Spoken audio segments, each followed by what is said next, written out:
semuanya, kami dari kelompok 6. Di sini kami akan mempresentasikan materi graf, mata kuliah matematika. Sebelumnya saya akan jelaskan apa itu graf. Graf itu digunakan untuk objek dan hubungannya antara objek-objek tersebut. Nah, biasanya graf itu terdiri dari titik dan digabungkan garis.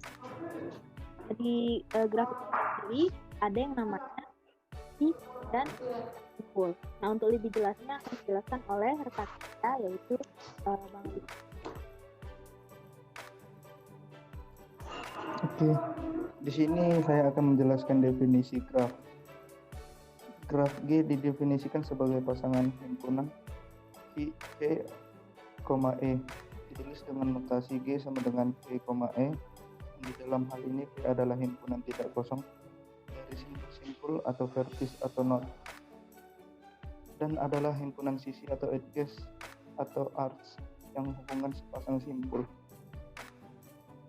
Di sini ada kenapa G sama dengan V, E, karena V itu adalah simpul-simpul atau titik dan E-nya adalah himpunan sisinya. Jadi bisa misalkan di gambar tersebut ada titik. Di situ kan ada titik 1, titik 2, titik 3, dan titik 4. Itu adalah himpunan simpulnya.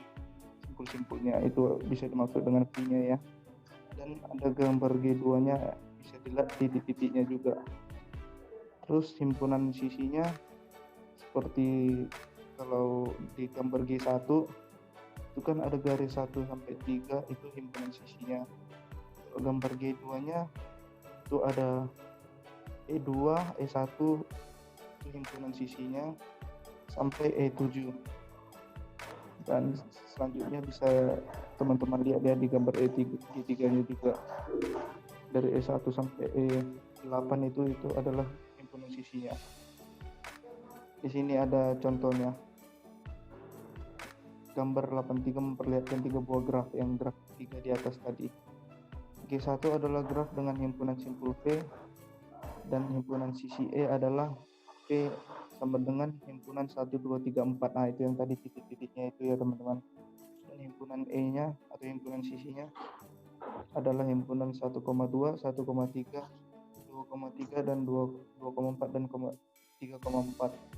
Itu yang misalnya 1.1 sampai titik 2-nya itu himpunan sisinya. Terus G adalah dengan himpunan simpul V, dan himpunan sisi E adalah V adalah himpunan 1, 2, 3, 4 seperti yang tadi di gambar G1 itu titik-titiknya himpunan simpulnya, sampai seterusnya seperti itu ya teman-teman ya. Di sini ada jenis-jenis graf. Jenis-jenis grafnya ada 2, yaitu berdasarkan ada tidaknya gelang atau sisi ganda pada suatu graf, maka graf digolongkan menjadi 2 jenis. Yang pertama, graf sederhana atau simple graph. Graf yang tidak mengandung gelang maupun sisi ganda dinamakan graf sederhana. G1 pada gambar 2 adalah contoh graf sederhana. Graf pada gambar 2 itu adalah gambar sederhana ya tadi ya. Nah, itu ada contoh gambarnya di G1. Bawa lagi. G1 itu pada gambar 2 adalah contoh graf sederhana, dan yang kedua graf tak sederhana atau unsimple graph. Graf yang mengandung sisi ganda atau gelang dinamakan graf tak sederhana atau unsimple graph. G2 dan G3 pada gambar 2 adalah contoh graf tak sederhana. Di atas ada itu contoh gambarnya. Nah, di sini G2 dan G3 contoh graf tak sederhana yang ditandain warna kuning ini ya. Oke, selanjutnya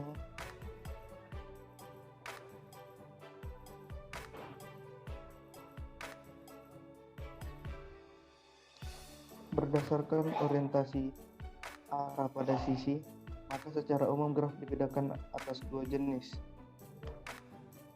Poin pertama ada graf tak berarah atau undirected graph. Graf yang sisinya tidak mempunyai orientasi arah disebut graf tak berarah. 3 buah graf pada gambar 2 adalah graf tak berarah. Itu contohnya, gambarnya ada di atas. Dia maksudnya itu graf tak berarahnya dia nggak memiliki panah ya. Di atas ada gambarnya yang tadi yang dia ditandain warna merah dan kuning. Dan yang kedua ada graf berarah. Graf yang setiap sisinya diberikan orientasi arah disebut sebagai graf berarah.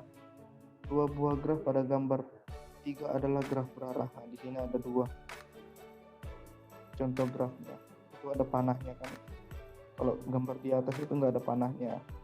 Jadi kalau nggak ada panahnya itu graf tak berarah. Jika ada panahnya itu graf berarah. Oke, next. Selanjutnya ada tabel jenis-jenis graf. Di sini ada 5 jenis graf, ada 5 jenis graf. Dan ada sisi ganda dibolehkan dan ada sisi gelang. Di sini teman-teman bisa lihat jelas pada tabel tersebut dan aku jelaskan pada graf semu ada pada gambar di atas. Itu pada sisi gelangnya dia memiliki iya kan di situ. Ada contohnya pada graf pada gambar graf di atas. Nah, di sini contoh graf semu pada gambar G3. Dia memiliki cincin atau gelang pada poin 3 atau E8. Nah, ini ditandain pada warna garis ungu ya. Makanya dia disebut graf semu. Dia memiliki cincin atau gelang. Oke, selanjutnya ada contoh terapan graf. Yang pertama itu pada rangkaian listrik. Ini pada gambar A, ini dalam bentuk rangkaian listriknya, dan pada gambar B ini pada bentuk grafnya.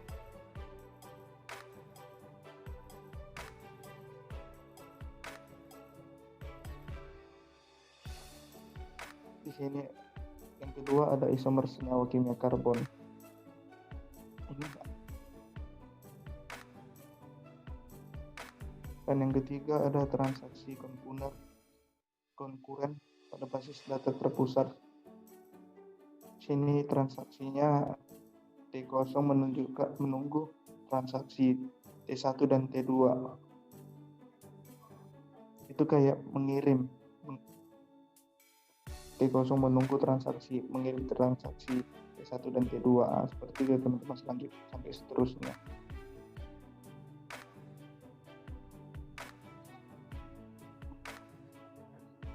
Di sini ada 4 pengujian program. Cara membuat pengujian program ini saya dengan menggunakan contoh Cloud Graph.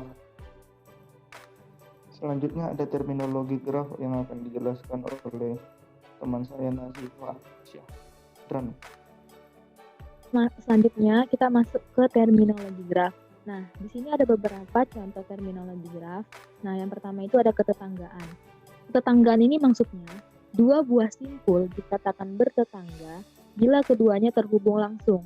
Nah, bila kita tinjau graf G1 di gambar 8.11, simpul 1 itu bertetangga dengan simpul 2 dan 3. Nah, kita lihat di sini kan simpul 1 itu ada di sini. Nah, dia bertetangga dengan simpul 2 dan 3. Yang mana simpul 2 dan 3? Berarti yang ini. Ini 2 dan 3. Tapi simpul 1 itu tidak bertetangga dengan simpul 4. Kenapa? Karena yang dikatakan bertetangga itu apabila dia itu dihubungi oleh sisi. Jadi kayak 1 kan terhubung dengan sisi dengan titik dengan simpul 2. Begitu juga dengan simpul 3. Sedangkan simpul 1 tidak terhubung dengan sisi ke simpul 4. Makanya jadi dia tuh 1 itu hanya bertetangga dengan simpul 2 dan 3. Nah, itu dia contoh untuk ketetanggaan. Selanjutnya itu ada bersisian. Bersisian ini maksudnya adalah untuk sembarang sisi E di mana U, V, sisi E dikatakan bersisian dengan simpul U dan simpul V. Contohnya itu pada gambar 8.11a, sisi 2,3 bersisian dengan simpul 2 dan simpul 3. Sisi 2,4 bersisian dengan simpul 2 dan simpul 4. Tetapi sisi 1 sama 1,2 tidak bersisian dengan simpul 4. Jadi maksud dari bersisian ini adalah jika terdapat titik, misal kayak tadi di contoh 8.3, sisi 2,3 pada gambar 1. Nih, 2,3. Nah, dia itu bersisian dengan simpul 2 dan simpul 3. Kenapa? Karena kan di sini memang mereka terhubung oleh sisi mereka terhubung oleh sisi ini yang garis lurus yang menghubungkan di simpul 2 dan simpul 3. Karena itu dia disebut bersisian. Tetapi kalau 1,2 titiknya itu dia tidak bersisian dengan 1 dan 4. Kenapa? Karena dia kan tidak terhubung oleh satu garis kan. Yang terhubung oleh satu garis itu kalau misalnya 1,2 maka bersisian dengan simpul 1 dan simpul 2. Oke. Selanjutnya itu ada simpul terpencil. Nah, apa itu simpul terpencil? Jadi simpul terpencil itu adalah simpul yang tidak mempunyai sisi yang bersisian dengannya. Atau dapat juga dinyatakan bahwa simpul terpencil adalah simpul yang tidak satupun bertetangga dengan simpul-simpul lainnya. Nah, ini contohnya pada gambar 8.11 yang C, simpul 5 adalah simpul terpencil. Simpul 5 adalah simpul terpencil. Nah, kita lihat di gambar 8.11. Nih, yang C. Berarti yang ini ya, yang di G3. Nah, di sini yang termasuk dengan simpul terpencil itu yang mana? Yang ini. Yang 5. Karena dia sesuai syarat tadi, kenapa dikatakan simpul 5 dikatakan terpencil? Karena dia itu tidak mempunyai sisi yang bersisian dengannya. Terus juga simpul yang tidak ada satupun simpul yang bertetangga dengan simpul-simpul lainnya. Jadi dia tuh berdiri sendiri dan tidak dihubungkan oleh sisi-sisi. Nah, itu dia untuk yang simpul terpencil. Selanjutnya untuk graf kosong. Graf kosong itu maksudnya graf yang himpunan sisinya merupakan himpunan kosong. Disebut sebagai graf kosong dan ditulis sebagai n.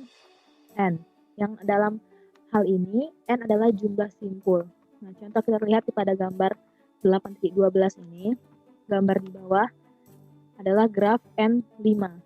Nah, jadi dia di sini ini tidak, graf yang himpunan sisinya itu merupakan himpunan kosong. Jadi tidak ada sisi yang menghubungkan semua simpul-simpul ini. Inilah disebut dengan graf kosong. Selanjutnya, derajat. Definisinya, derajat suatu simpul pada graf tak berarah adalah jumlah sisi yang bersisian dengan simpul tersebut. Notasi dV dinyatakan derajat simpul P. Berdasarkan gambar 8.11, tinjau graf G1. Di sini D1 sama dengan D4 sama dengan 2, D2 sama dengan D3 sama dengan 3. Maksudnya ini, simpul 1 dan simpul 4 itu memiliki derajat yang sama, yaitu 2. Sedangkan simpul 2 dan simpul 3 memiliki derajat yang sama, yaitu 3. Mengapa demikian? Sekarang kita lihat ya. 1 dan 4 itu dia derajatnya 2. 1 dan 4 derajatnya 2. Nah, ini. Pada G1. Pada G1 ya. Hapus dulu.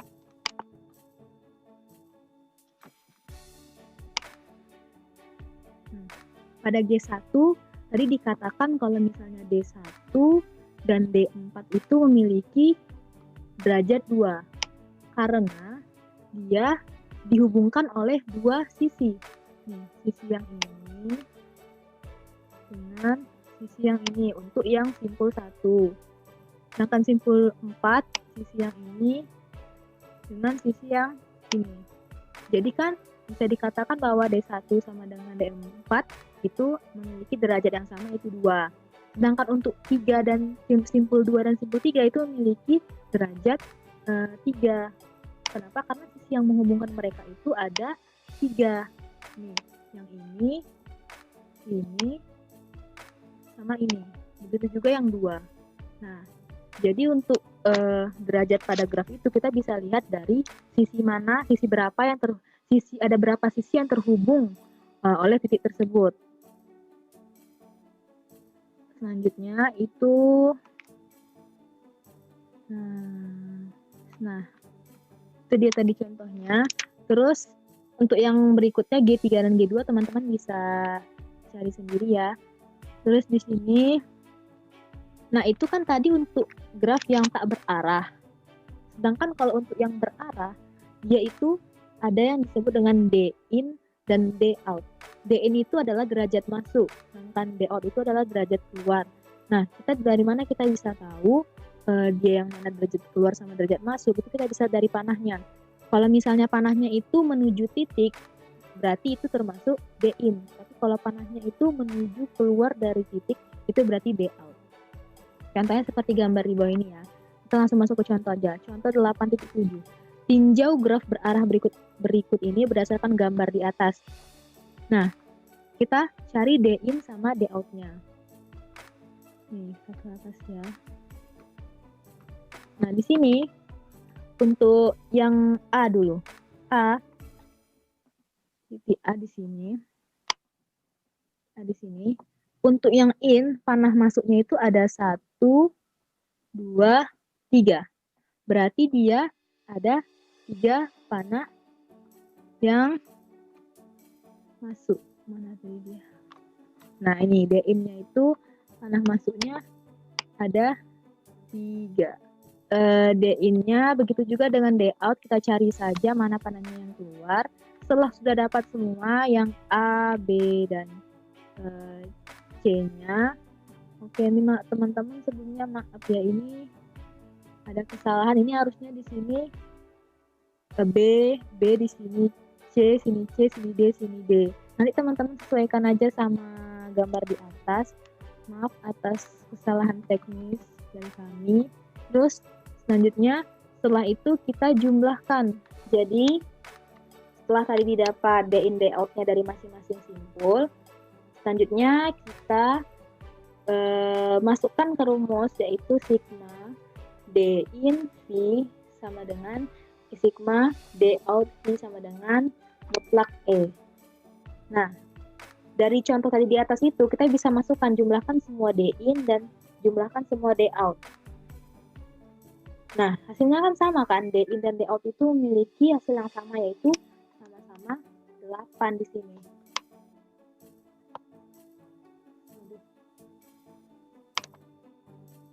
Di sini sama-sama 8 hasilnya. Ya, teman-teman. 8.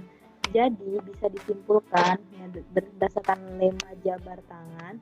Nah, dia itu sigma dari D V itu sama dengan 2 kali mutlak E atau 2 kali dari sisinya. Jadi nanti tinggal kalau misalnya untuk mudahnya teman-teman bisa hitung sisinya, misalkan sisinya 5. Berarti untuk mencari derajatnya itu tinggal dikalikan 2 dikali 5 sama dengan 10. Berarti jumlah derajatnya itu adalah 10. Seperti itu. Nah, di sini kita ada contoh 8.9. Diketahui graf dengan 5 buah simpul. Dapatkah kita menggambarkan graf tersebut jika derajat masing-masing simpul adalah untuk yang A 2, 3, 1, 1, 2 dan yang B 2, 3, 3, 4, 4. Penyelesaian.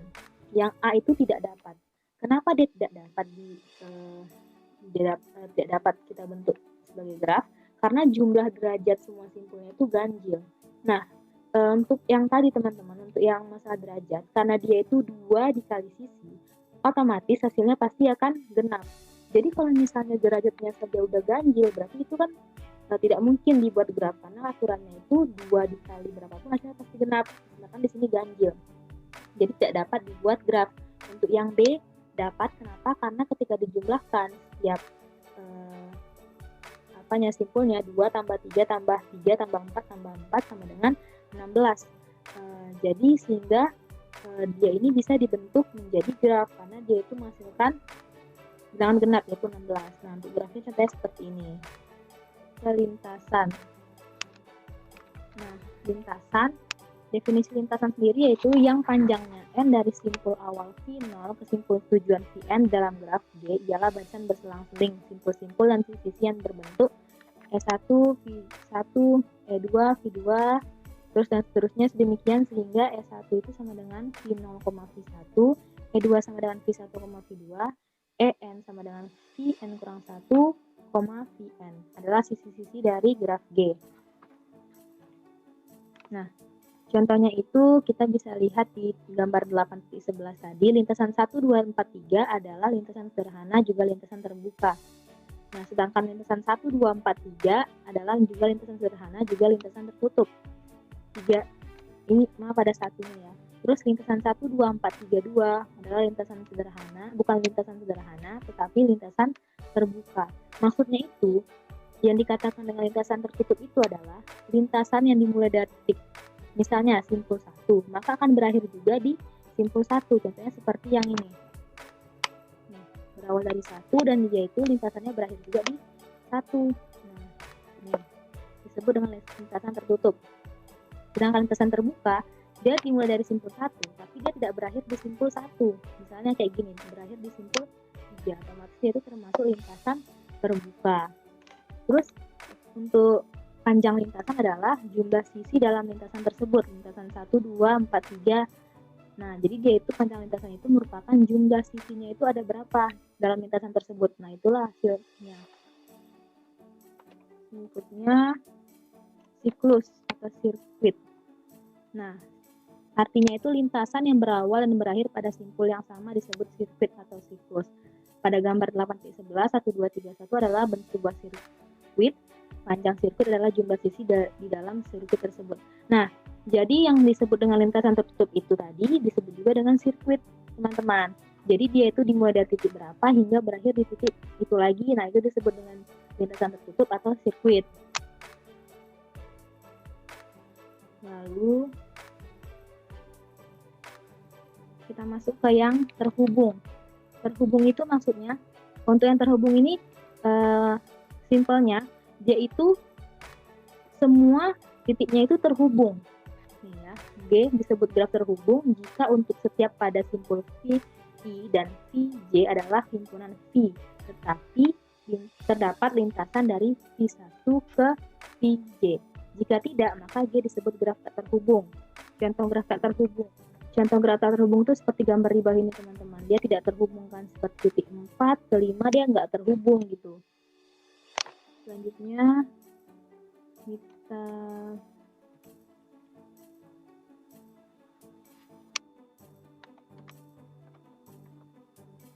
nih graf pada gambar 8.15a yang ini ya teman-teman, 15a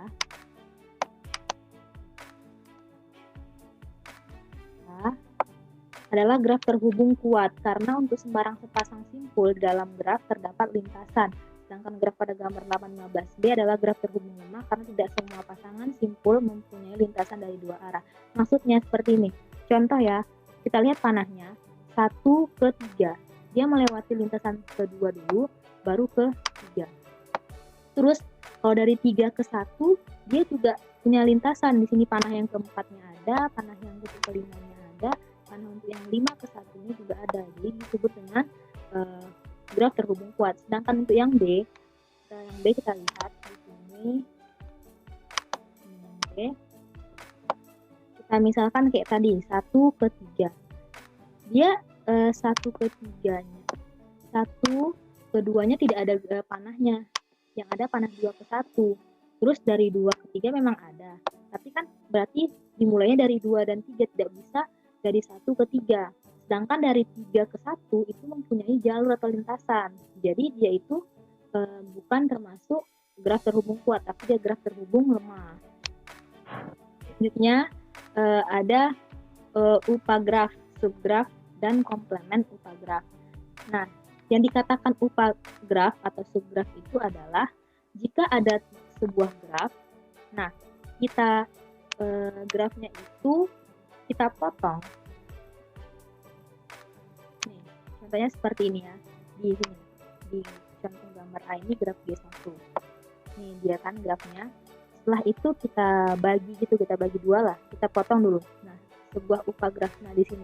Ini kan yang dipotong yang sini nih. Dari titik 1 4 3 5, ini harusnya 4 ya. Salah ini. Harusnya 4. Oke. Nah, dia ini dikatakan upagraf. Sedangkan sisa dari upagraf itu disebut dengan komplemen dari upagraf. Nah, jadi kayak gitu aja. Jadi yang disebut dengan upagraf itu adalah yang mana yang kita ambil dari graf ini. Misalkan kayak gini kan 1 4 5 3 dari situ aja. Tapi nanti sisanya itu kayak 1 2 3 6 5 itu disebut dengan komplemennya atau sisanya dari upagraf itu. Terus untuk upagraf merentang ini adalah dikatakan upagraf merentang jika I1 sama dengan V, yaitu G1 mengandung semua simpul dari G. Pada gambar 8.19, ini ya teman-teman yang di bawah, G1 adalah upagraf merentang dari G. G1 adalah upagraf merentang dari G. Tapi G2 bukan upagraf merentang dari G karena G2 tidak mengandung semua simpul G. Nah, jadi di sini teman-teman bisa lihat nih, ini grafnya. Ini kita ambil graf ini ya pada gambar yang A. Nih. Nah, yang B, gambar B itu termasuk upagraf rentang dari G karena dia masih mengandung semua simpulnya. 1 2 3 4 5 itu masih lengkap, tidak ada simpul yang hilang. Sedangkan di C itu ada simpul yang hilang. Yang mana yang hilang? Yaitu titik 4 dan 5. Yang di sini yang ada cuma 2, 1 sama 3. Jadi kan dia tidak memenuhi syarat, yaitu menghilangkan simpulnya. Jadi di sini disebut bukan upagraf rentang dari G, sedangkan yang B termasuk upagraf rentang dari G. Terus yang ke-11 ada cut set. Nah, cut set dari graf terhubung G adalah himpunan sisi yang bila dibuang dari G menyebabkan G tidak terhubung. Jadi cut set selalu menghasilkan 2 buah komponen. Nah, pada graf di bawah 1,2, 1,5, 3,5, dan 3,4 adalah cut set. Terdapat banyak cut set pada sebuah graf terhubung. Himpunan 1,2, 2,5 juga adalah cut set. 1,3, 1,5, 1,2 adalah cut set. 2,6 juga cut set. Tetapi 1,2, 2,5, 4,5 bukan cut set sebab himpunan bagiannya 1,2, 2,5 adalah cut set. Nah, itu teman-teman. Teman-teman bisa lihat sendiri ya di situ ya. Bagaimana itunya. Terus yang terakhir itu ada graf berbobot. Graf berbobot adalah graf yang setiap sisinya itu diberi sebuah harga atau bobot. Nah, ini teman-teman bisa langsung lihat aja. Maksudnya itu di graf setiap sisi grafnya itu sudah diberikan nilai atau harga kayak gini. A ke B itu punya harga atau bobot 12. B ke C punya harga atau bobot 9. Begitu juga seterusnya dari C ke D ada bobotnya. Di setiap sisinya itu ada bobotnya. Itu disebut dengan graf berbobot. Nah, teman-teman, cukup sekian. Itu tadi presentasi kami mengenai graf. Semoga apa yang kami jelaskan ini dan apa yang kami sajikan ini bermanfaat untuk teman-teman semua. Mohon maaf bila kami banyak kesalahan, baik itu kesalahan kata ataupun kesalahan teknis lainnya. Jadi kami akhiri. Assalamualaikum warahmatullahi wabarakatuh.